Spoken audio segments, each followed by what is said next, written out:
Mr. President, today I'm offering this bipartisan amendment with my colleague Senator Alexander and several other members of the Health, Education, Labor, and Pensions Committee to reauthorize and improve programs administered by both the Departments of Education and Health and Human Services related to awareness, prevention, and early identification of mental health conditions and the promotion of linkages to appropriate services for children and youth. The tragic shooting in Newtown, Connecticut in December brought the issue of mental health care to the forefront of the public dialogue.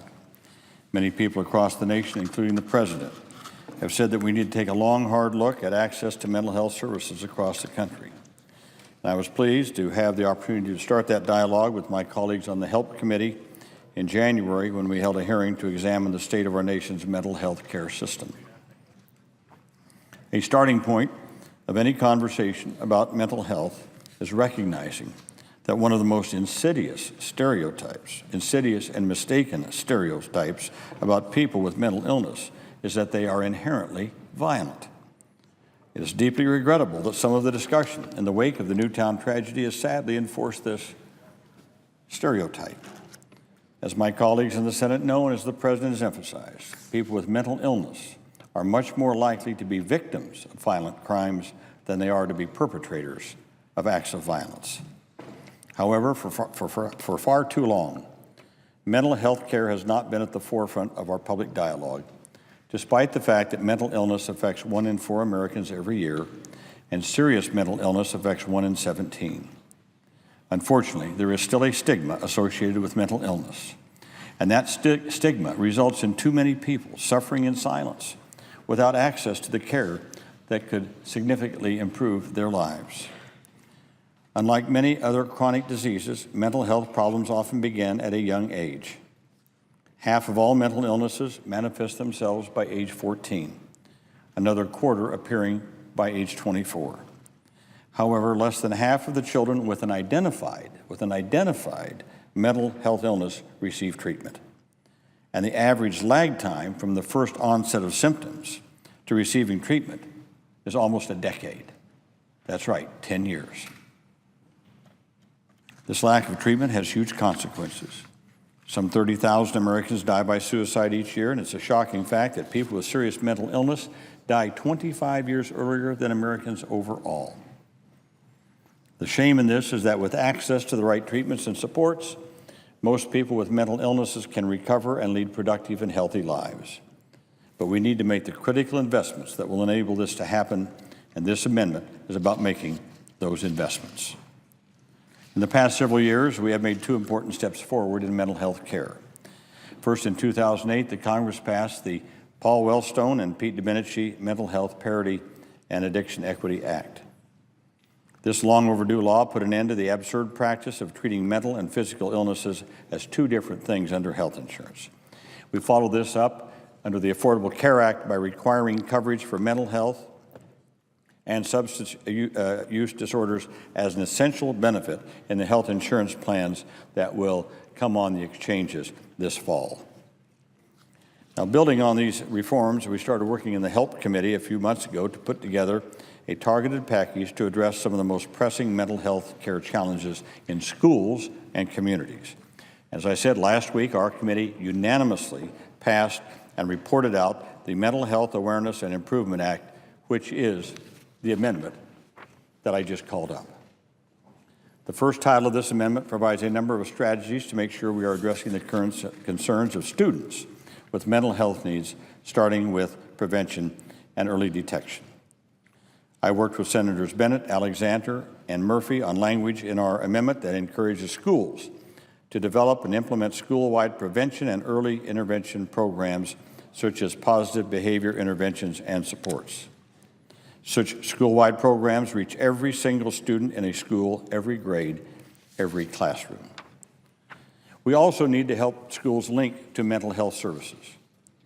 An NIH study found that most mental health services for school-age children were provided in schools. But schools don't always have the expertise to deal with those services. And so we worked with Senator Franken to direct the Department of Education to allow for grants that would link local schools to community-based mental health services.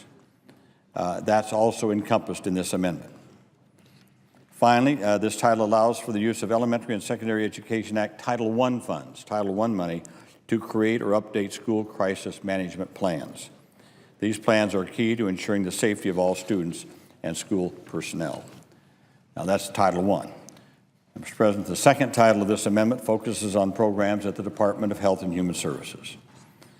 I worked with my colleagues, Senator Reed and Senator Murkowski, to reauthorize the Garrett Lee Smith Memorial Act, which focuses on suicide prevention on college campuses and through grants to the states.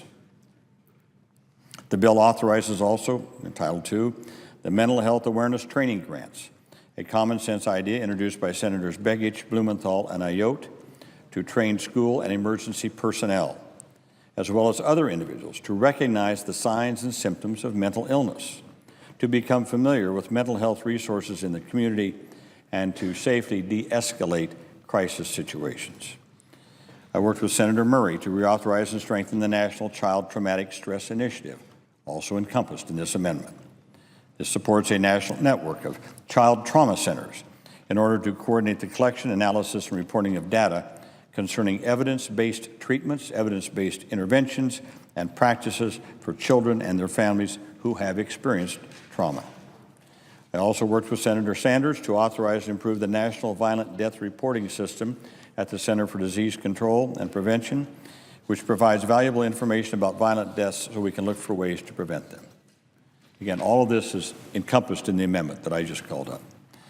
Finally, the amendment calls for additional information to be gathered on mental health services for children, integrating mental health and substance use disorder treatments with primary care, and the implementation of recommendations made after the Virginia Tech tragedy in 2007. So I want to thank colleagues on both sides of the aisle for contributing many of the important concepts in the bill, which is this amendment, and I urge support of this amendment.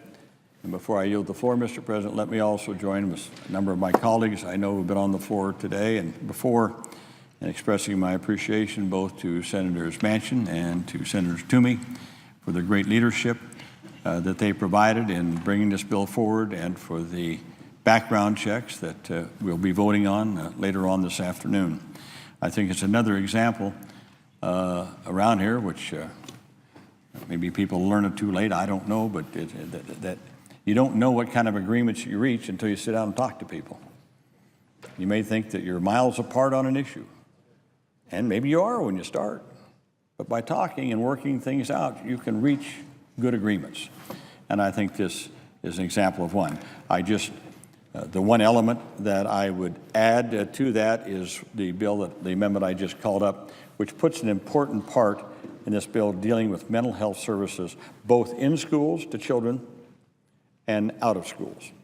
And I think it's just, again, a very important part of, again, what we ought to be doing to reduce violence and to respond to the mental health care needs of our young people. So again, I want to thank Senator Manchin and Senator Toomey for their tremendous leadership on this important issue. I yield the floor.